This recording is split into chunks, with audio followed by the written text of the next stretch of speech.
Hey guys, what's up? Final ম্যাচের বাজে referring নিয়ে হঠাৎ লাইভে এসে একই বললেন লিওনেল মেসি।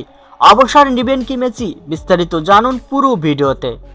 আর্জেন্টিনা বনাম স্পেন, ফাইনাল ম্যাচে যেন একভাবে আধিপত্য ধরে রাখে স্পেন। শেষ পর্যন্ত 1-0 গোলে জয় পেয়ে চ্যাম্পিয়ন হয়ে যায় স্পেন দল। কিন্তু ম্যাচের মধ্যে বেশ কিছু ঘটনার জন্ম দিয়েছে বিতর্ক। রেফারির বেশ কয়েকটা সিদ্ধান্ত নিয়ে ইতিমধ্যেই সমালোচনা শুরু হয়েছে নেট দুনিয়ায়, যেখানে ম্যাচের 92তম মিনিটের সময় এনজো ফার্নান্দেসের লাল কার্ড নিয়ে কথা তুলেছেন সবাই। সবার ধারণা এনজোর লাল কার্ডেই ম্যাচ হেরে যায় আর্জেন্টিনা। কিন্তু তখন কি হয়েছিল মাঠের মধ্যে? আসলে মূলত ঘটনা, এনজো ফার্নান্দেসের সামনে বলটি ছিল। স্পেনের প্লেয়ার বলটি শট নিলে এনজোর পায়ে বল না লেগে যায় কিউবাসির পায়ে, আর তাতে লাল কার্ড পান ফার্নান্দেস। এটা নিয়ে বেশ প্রশ্ন উঠছে সবার মাঝে।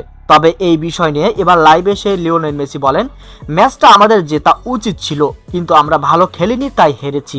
রেফারি প্রসঙ্গে মেসি বলেন, ফাইনাল ম্যাচে এমন রেফারি সত্যিই হতাশাজনক। এনজোর লাল কার্ডটা একবার বিবেচনা করা উচিত ছিল, কিন্তু সেটা অনড় থাকাতেই আমি হতাশ হয়েছি।